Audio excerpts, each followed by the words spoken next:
Hi, I'm Leon Lovelace, and this is Unstoppable Force. I got a news story for you guys from the Huffington Post about innocent blacks are more likely than whites to be wrongly convicted. Okay.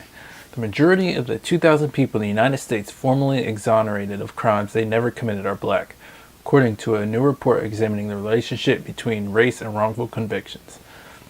In addition, the majority of more than 1,800 innocent defendants framed by law enforcement since 1989 and widespread police scandals are African American, says the report. Race and Wrongful Convictions in the United States, published Tuesday as a companion to the annual National Registry of Exonerations. Judging from the cases we know, a substantial majority of innocent people who are convicted of crimes in the United States are African Americans, the report declares. The report examines exonerations for defendants who have been wrongly convicted of murder, sexual assault, and drug crimes since 1989. And for murder, while African Americans make up about 13% of the U.S. population, half of all defendants exonerated for murder are black, a rate 7 times that for innocent whites. These wrongly convicted black Americans spent on average more than 14 years in prison, the report says. Many more are innocent, but not yet cleared. More often than not, they will die in prison, researchers wrote. The false murder convictions of black defendants were 22% more likely to involve police misconduct than those of white defendants. On average, African Americans who were exonerated waited 3 years longer in prison before their release than whites in similar circumstances. The major reason for the disproportionately high number of black murder exonerations is the high homicide rate in the black community, researchers say. Those who were wrongly convicted did not contribute to the murder rate, instead are deeply harmed by murders of others, the report says. Sexual assault. A black person in prison for sexual assault is 3.5 times more likely to be innocent than a white inmate convicted on similar charges. Blacks also receive much longer prison sentences than whites who are exonerated of sexual assault charges, spending an average of 4.5 years longer in prison before being cleared. Researchers found that a major cause of this disparity was mistaken identification by white victims. It appears that innocent black sexual assault defendants receive harsher sentences than whites if they are convicted, then face greater resistance to exoneration even in cases in which they are ultimately released. The report reads. Drug crimes. While black and white Americans use illicit substances at about the same rate, African Americans are about 5 times more likely to go to prison for drug possession as whites. Innocent black people are about 12 times more likely to be wrongfully convicted of drug crimes than innocent white people, according to the report. The primary reason for the drug crime disparity is that police enforce drug laws more vigorously against the black community, according to the report. Blacks are more frequently stopped, searched, arrested, and convicted, including cases in which they are innocent, researchers write.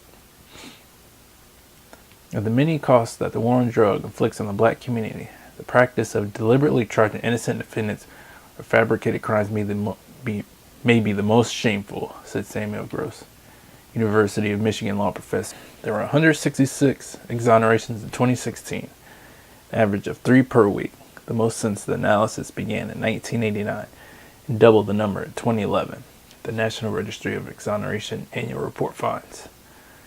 It was the 3rd consecutive year with a record number of exonerations. The report found a range of factors leading to wrongful convictions, including government misconduct, false guilty pleas by innocent people, a situation where it was later determined that no crime was committed. So on average, those who were cleared had served almost 9 years in prison. Some had been on death row. Others were younger than 18 when they were convicted or had intellectual disabilities. Even after they are cleared and released, those exonerated often get little assistance as they adjust to freedom, update job skills, and re-enter society. 31 states, Washington, D.C., and the federal justice system offer some compensation, but the majority do not receive anything meaningful. I kind of want to talk about the last part first because it's top of my mind. Even if, say, for every year the federal government said, we're going to raise taxes on the rich, everybody that is wrongfully convicted and stays in jail for 1 year, they get $100,000 for that. Because we're taking your freedom away. That's a severe injustice. and we're going to actually try to give you financial stability, a little bit of financial stability to help you transition back to society. But even if they did that, that's still not enough, because you're still taking people's lives away. You're just really harming their reputation and how society works. If you're convicted of a crime, a lot of businesses just don't want to hire you at all. So even if they did that, that still would still be a terrible injustice. So that's one thing. We got to clean up the criminal justice system, so we're not throwing people in jail, especially like I said earlier in the article, just making up bullshit and then throwing people in jail for that, and then convicting them over bullshit. So we actually need to really clean up the criminal justice system and actually start throwing people in jail who know they're just making up charges on innocent people and convicting them on bullshit. So that's one thing that needs to happen. Another thing that we need to talk about is this is a society problem, because we do have laws on the books on how people need to be have equal protections under the law, and we can't be discriminated against because of race and religion and those sorts of things already. So we really need to educate people and really hold other people to account, especially, our friends and people that we know, because there's plenty of people that will look at this article and be like, well, who cares?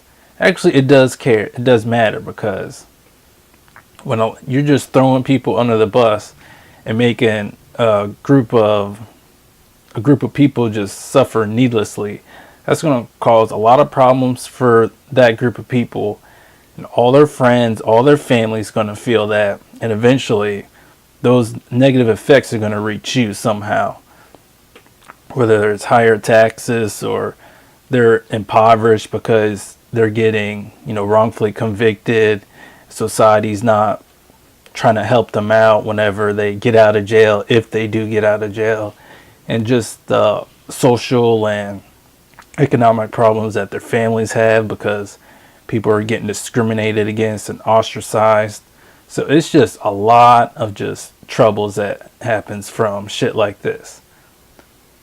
So another thing I need to say is that if you're a reasonable white person, even a reasonable Hispanic person, because we all know that the racist people, we're not going to be able to convince them to treat black people equally. But even if you're Hispanic, because in some areas Hispanic people get treated a little bit better than black people, because more often than not society treats black people, especially black men, as an enemy, and they're just so dangerous, and they're just always, they're a predator that has to be, constricted and just kind of controlled and caged up.